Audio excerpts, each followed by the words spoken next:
My name is Rachel Morgan, and 3 years ago I watched my CEO steal my life's work in front of the entire board of directors. But when my phone later rang with a rival company's offer that would destroy everything she had built, I realized her greed had just handed me the perfect weapon for revenge. What happened next turned her moment of triumph into the beginning of her professional downfall. And I'm about to tell you exactly how watching her panic became the sweetest vindication of my entire career. My name is Rachel Morgan, and I need you to understand something before I tell you this story. When someone steals 3 years of your life's work and claims it as their own genius, the universe has a funny way of making sure they get exactly what they deserve. I was sitting in that boardroom on October 15th watching my CEO Victoria Sterling take credit for every algorithm, every breakthrough, every sleepless night I had poured into creating the most advanced supply chain system our industry had ever seen. Victoria stood there in her perfectly tailored suit, gesturing at my presentation slides like she had personally coded every line of software. She spoke about her innovative vision and revolutionary leadership while 27 executives hung on her every word. The irony was almost laughable. This woman couldn't even figure out how to reset her own computer password. Yet here she was explaining complex predictive algorithms to board members who were writing down her every insight. But here's what Victoria didn't know about me.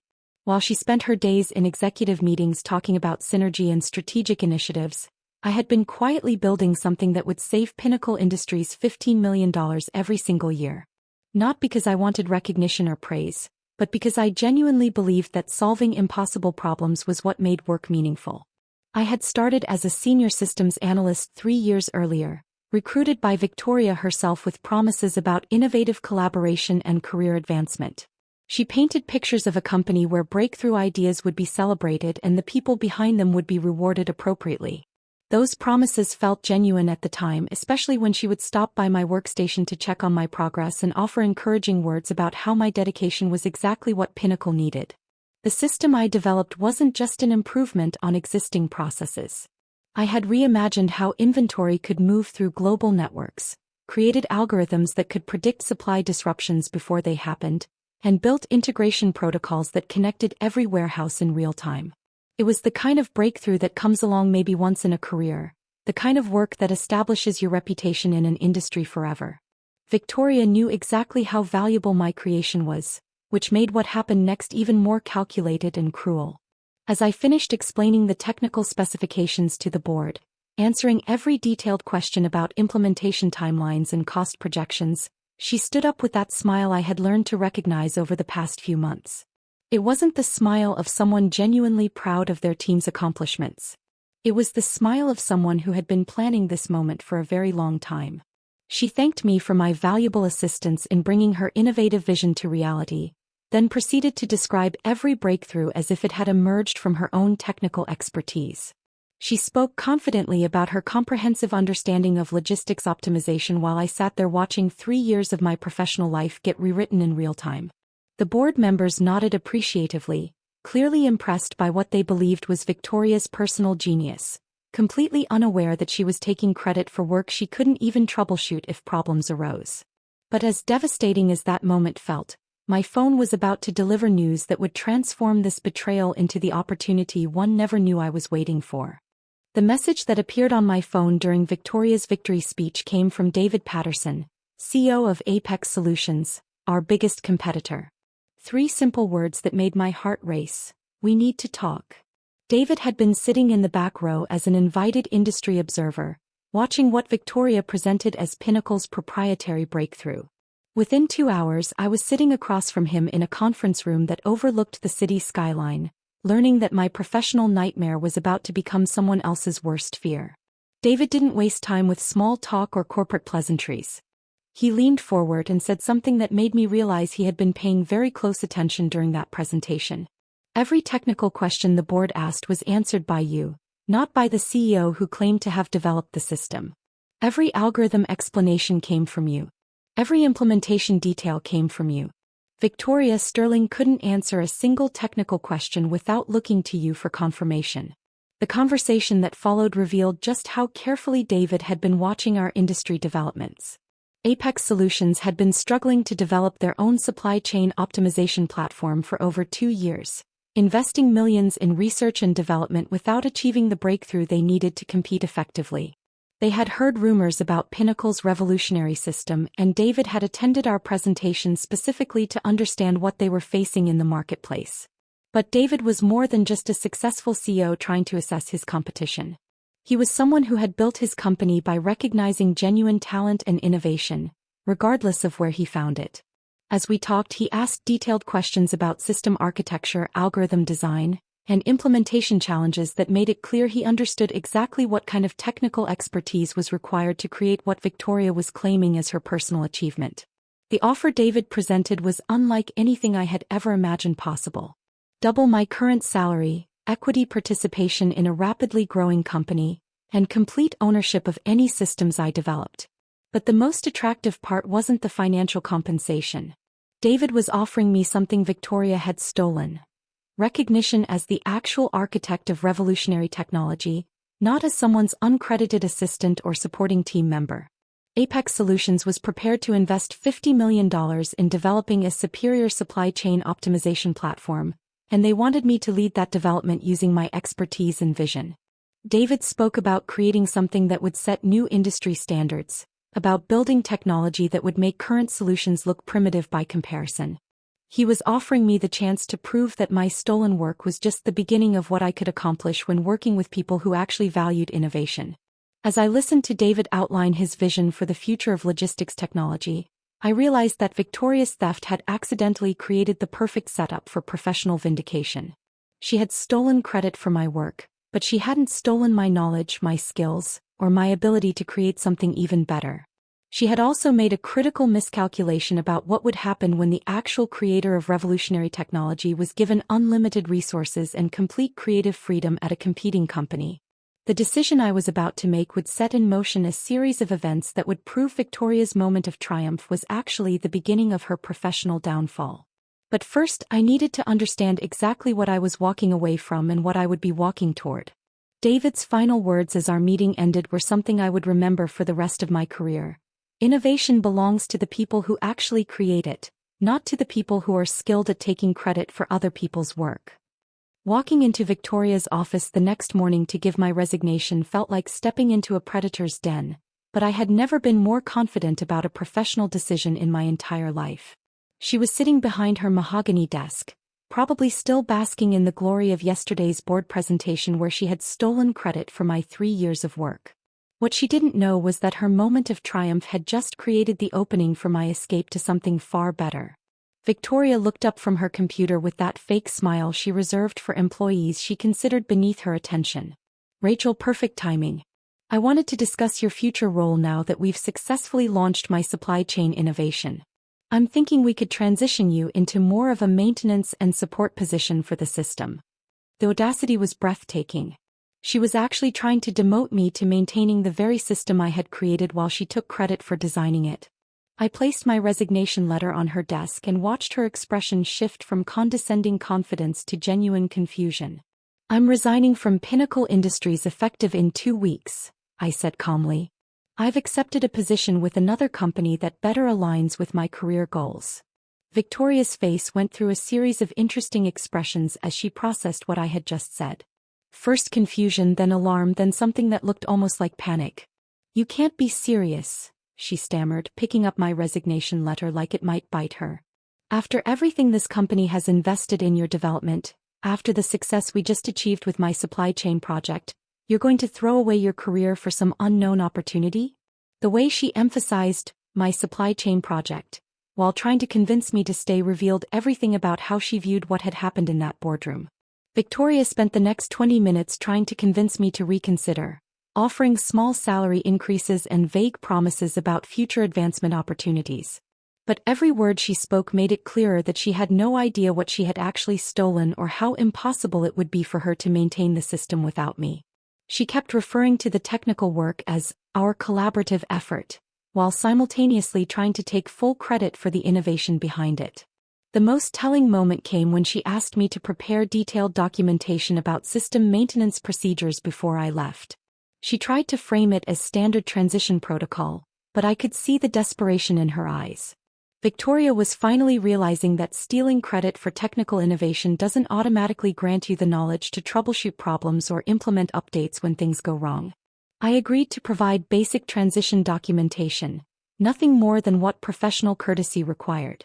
But I wasn't about to hand over the deep technical knowledge that had taken me 3 years to develop, especially not to someone who had just publicly humiliated me by claiming my work as her own genius. Victoria would have to figure out how to maintain her innovative breakthrough, using whatever surface-level understanding she had managed to pick up from watching me work. As I walked out of her office, I could feel her staring at my back with a mixture of anger and growing concern. She was beginning to understand that she had just lost the only person who truly understood the system she was now responsible for maintaining and improving. But Victoria's problems were just beginning, and mine were about to become opportunities one had never imagined possible. 3 days after I submitted my resignation, Victoria called an emergency department meeting that would become legendary among my former colleagues for all the wrong reasons. Word had already spread through the company grapevine that I was leaving for a competitor, and Victoria was clearly feeling the pressure to demonstrate that she could handle the technical aspects of her revolutionary system without my assistance. What happened next proved that karma doesn't always wait for the perfect moment to strike back. Victoria had scheduled the meeting to discuss system optimization procedures and demonstrate her comprehensive understanding of the supply chain platform to our entire technical team. She stood at the front of the conference room with a confidence that would have been impressive if it wasn't built on completely stolen foundations. Her presentation slides were filled with technical terminology and complex diagrams that she had clearly copied from my original development documentation. But within 10 minutes of starting her presentation, it became obvious to everyone in that room that Victoria had no idea what she was talking about. When senior developer Mark Peterson asked about algorithm modification procedures, Victoria gave a vague response about leveraging synergistic optimization protocols that meant absolutely nothing to anyone with actual technical knowledge. When systems analyst Jennifer Walsh asked about database integration challenges, Victoria started talking about maximizing efficiency through strategic implementation frameworks, while completely avoiding the actual technical question. The most painful moment came when Victoria attempted to explain how the predictive algorithms worked. She clicked through slides showing complex code structures and mathematical formulas while describing them in generic business language that revealed her complete lack of understanding about what she was looking at. I watched from the back of the room as my former colleagues exchanged glances that clearly said they knew exactly who had actually created the system Victoria was claiming to have designed. After the meeting ended, 3 different team members approached me separately to express their concerns about what would happen to the system once I was gone. They had all worked closely enough with the project to understand that Victoria's technical knowledge was superficial at best, and they were worried about their ability to maintain something they didn't fully understand without my guidance. These were honest conversations with people who had watched me build the system from nothing and knew exactly where the real expertise resided. But the most significant development came from an unexpected source. David Patterson called me that evening with news that would accelerate everything I had been planning. Apex Solutions had just received preliminary approval for a major government contract that would require exactly the kind of advanced supply chain optimization capabilities I had been developing. The timeline was aggressive, but the potential revenue was staggering. Over $200 million in the first 3 years alone. David explained that Apex had been competing for this contract for over 18 months, but their previous technical proposals had been rejected because they lacked the innovative capabilities that government agencies were demanding. My reputation in the industry, combined with what David had observed during Victoria's presentation, had convinced him that I could deliver the breakthrough technology they needed to win this contract and establish Apex as the dominant player in the marketplace. The offer David presented during our second meeting was beyond anything I had imagined possible when I first walked into Victoria's office to resign. Chief Innovation Officer with a starting salary of $300,000, plus equity participation that could be worth millions if the government contract succeeded. But more importantly, I would have unlimited budget and complete creative freedom to build the most advanced logistics optimization platform ever developed. I would be working with a team of the industry's best engineers, people who understood that revolutionary technology required both technical expertise and creative thinking. David had already begun recruiting specialists from major tech companies, offering compensation packages that would attract talent Victoria could never afford to hire. We would be building something that would make my original pinnacle work look like a prototype compared to a finished product. As I sat in David's office reviewing the contract details, I realized that Victoria's theft had accidentally created the perfect opportunity for me to prove what I was really capable of accomplishing. She had stolen credit for my work, but she had also freed me from any obligation to help her maintain or improve what she had claimed as her own innovation. She would be struggling with technical problems she couldn't solve while I was building the future of supply chain technology with unlimited resources and industry-leading talent. The irony was perfect. Victoria thought she had eliminated a potential threat to her authority by stealing my work and accepting my resignation. Instead, she had just created her worst competitive nightmare. The actual creator of breakthrough technology working for her biggest rival with unlimited budget and complete freedom to innovate. But the most satisfying part was still to come, because Victoria was about to discover that stolen credit means nothing when you don't possess the actual knowledge to back it up. 6 months after joining Apex Solutions, I was standing in front of the most advanced logistics laboratory I had ever seen, watching my team test technology that would make Victoria's stolen system look like a calculator compared to a supercomputer. What Victoria didn't know was that while she was struggling to maintain the basic functions of my original creation, I had been building something that would completely revolutionize how the entire industry thought about supply chain management. The team David had assembled was unlike anything I had experienced at Pinnacle Industries. These weren't just talented engineers. They were innovators who understood that breakthrough technology required pushing boundaries that most companies were afraid to explore. Sarah Mitchell, our machine learning specialist, had developed predictive algorithms that could anticipate supply disruptions 3 weeks before they occurred. James Rodriguez, our integration expert, had created connectivity protocols that could link global warehouse networks in real time with zero lag time. But the most satisfying part of our progress wasn't the technical achievements, though those were incredible. The most satisfying part was receiving regular updates about Victoria's growing problems at Pinnacle Industries through industry contacts who were watching her struggle with the system she had claimed to design. Apparently, the $15 million in annual savings that she had promised the board were falling short by almost 60% because she couldn't optimize the algorithms properly when market conditions shifted. My former colleague Jennifer Walsh had called me the previous week to share what she described as the most uncomfortable technical meeting she had ever witnessed. Victoria had been trying to explain system modification procedures to a potential client when she was asked about database architecture details. Instead of providing technical explanations, Victoria had started talking about leveraging innovative frameworks for optimal performance enhancement, while the client representatives exchanged confused glances about what any of that actually meant. The breaking point for Victoria came when Pinnacle's biggest client, Morrison Manufacturing, experienced a supply chain crisis that required immediate system adjustments to prevent millions of dollars in losses. The algorithms needed to be reconfigured to account for unexpected shipping delays and supplier failures. But Victoria couldn't perform the necessary modifications because she didn't understand how the predictive models actually functioned. Morrison's logistics director had called Victoria directly, demanding technical support that she simply couldn't provide. According to my sources at Pinnacle, Victoria had spent 3 days frantically trying to contact external consultants who could help her troubleshoot problems with her revolutionary system. But supply chain optimization at this level required intimate knowledge of how every component worked together, knowledge that couldn't be acquired through emergency consulting sessions. The consultants could fix immediate problems, but they couldn't teach Victoria how to maintain and improve technology she had never actually understood. Meanwhile, our team at Apex Solutions was achieving breakthroughs that industry experts had said were impossible. We had developed real-time optimization capabilities that could adjust global supply networks instantly based on weather patterns, political developments, and economic fluctuations. Our predictive modeling could forecast demand changes 6 months in advance with 94% accuracy. We had created integration systems that connected manufacturers, suppliers, and distributors in ways that eliminated waste and reduced costs beyond anything currently available in the marketplace. The government contract that David had mentioned was progressing better than anyone had expected. Federal agencies were impressed not just with our technical capabilities, but with our ability to explain complex systems in understandable terms and provide reliable support when problems arose.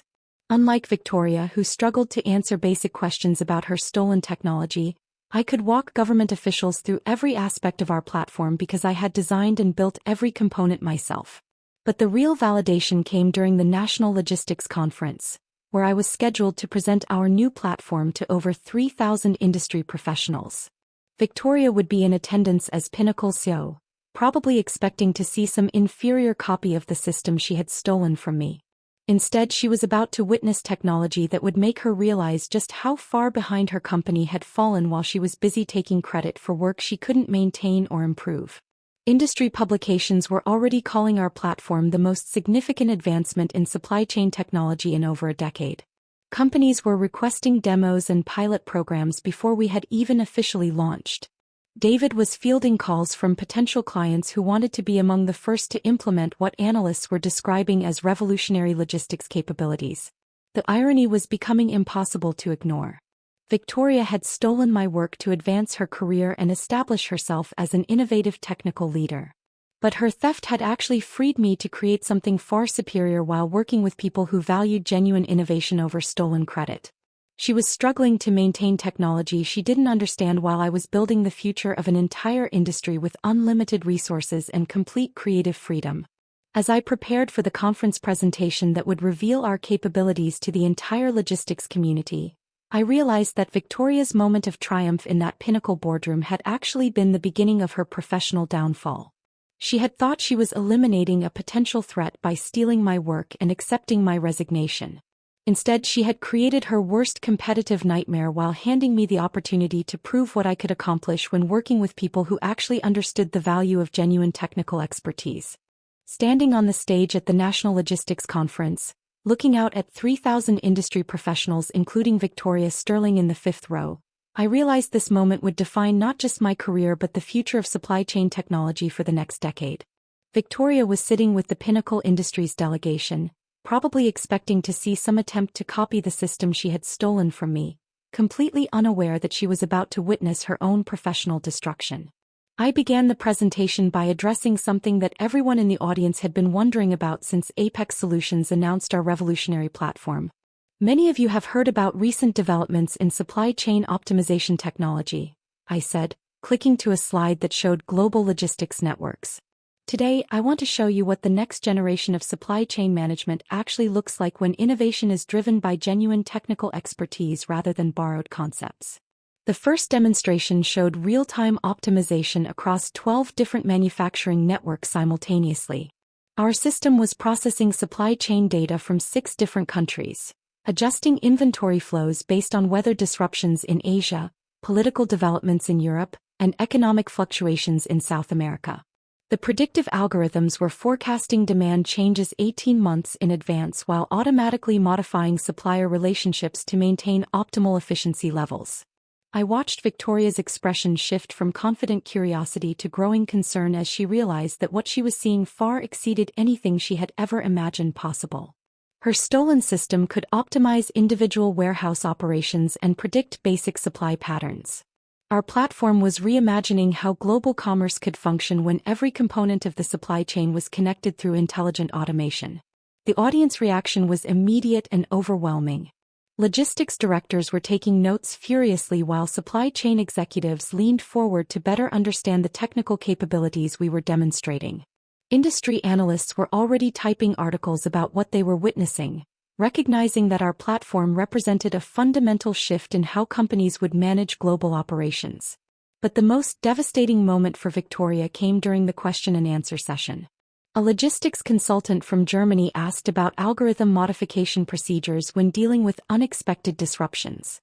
Instead of giving vague business speak responses like Victoria had been forced to use at Pinnacle, I walked through the technical process step by step, explaining how machine learning protocols adapted to new information and modified predictive models in real time. A supply chain director from Japan asked about database integration challenges when connecting legacy systems with modern optimization platforms. I provided detailed explanations about compatibility protocols, data translation procedures, and seamless connectivity solutions that our team had developed to solve exactly those problems. Every technical question received comprehensive answers that demonstrated deep understanding of both the theoretical concepts and practical implementation challenges. Victoria was watching this display of genuine technical expertise while probably remembering her own painful attempts to explain technology she had never actually understood. The contrast was becoming obvious to everyone in the audience who had followed recent industry developments. Here was someone who could answer any question about revolutionary supply chain technology because they had actually created it, sitting in the same room with someone who had taken credit for far inferior work without possessing the knowledge to maintain or improve it. The presentation concluded with an announcement that sent shock waves through the entire logistics industry. Apex Solutions had been awarded the largest government supply chain contract in federal history, worth over $400 million across 5 years. We would be managing logistics operations for military supply networks, disaster relief distribution systems, and international trade optimization programs that would set new standards for government efficiency. Major corporations began approaching our booth immediately after the presentation ended. Manufacturing companies wanted to discuss implementation timelines for our platform. Retail chains were requesting pilot programs to test our optimization capabilities.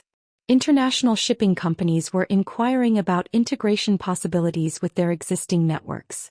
Within 2 hours, we had preliminary agreements worth over $600 million in potential contracts. Meanwhile, Victoria was experiencing what industry observers later described as the most public professional humiliation they had ever witnessed at a logistics conference. Pinnacle Industries, which had been riding high on the reputation of their innovative supply chain breakthrough, was suddenly seen as outdated and technically inferior compared to what Apex Solutions was offering. Companies that had been considering Pinnacle's services were now questioning whether their technology was sophisticated enough for modern supply chain challenges. The final vindication came 3 months later when Pinnacle Industries announced that Victoria Sterling was stepping down as CEO to pursue other opportunities. Industry publications reported that the board had lost confidence in her ability to maintain their competitive position in a rapidly evolving marketplace. The company that had once celebrated her innovative leadership was now struggling to retain clients who preferred working with firms that offered genuine technical expertise rather than stolen concepts. Today, I lead a team of 200 engineers developing supply chain solutions that are used by companies in 47 countries. Our platform processes over 10 billion data points daily, optimizing global commerce in ways that seemed impossible when I was working alone at Pinnacle Industries. Victoria Sterling's attempt to steal my career-defining work had accidentally created the opportunity for me to build something far greater than I could have ever imagined. The most satisfying part isn't the money or professional recognition, though both have exceeded my wildest expectations. The most satisfying part is knowing that genuine innovation always triumphs over stolen credit when given the opportunity to prove itself. Victoria thought she could build her reputation on work she had never understood, but talent and knowledge can't be stolen, only temporarily misattributed before the truth inevitably emerges.